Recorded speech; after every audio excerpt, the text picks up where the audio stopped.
Bienvenue dans Un pays, une résistance. Aujourd'hui, je vous raconte l'histoire d'un chef hors du commun. Un homme dont le courage et l'intelligence ont marqué l'histoire de l'Algérie. Voici l'émir Abdelkader, le guerrier et stratège qui a défié l'armée française pour défendre sa terre et son peuple. En 1832, Abdelkader est choisi comme chef par les tribus algériennes pour résister à l'invasion française. À seulement 24 ans, il réussit à unifier des tribus autrefois divisées et à former une armée.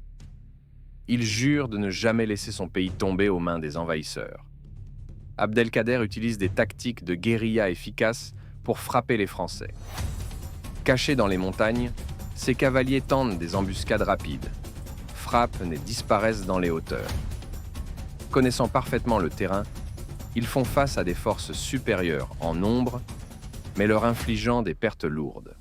En 1835, lors de la bataille de la Makta, Abdelkader remporte une victoire éclatante contre les troupes françaises. Dans une vallée étroite, il attire les soldats français dans un piège. Les Français, pris au dépourvu, subissent de lourdes pertes face à la détermination des guerriers algériens.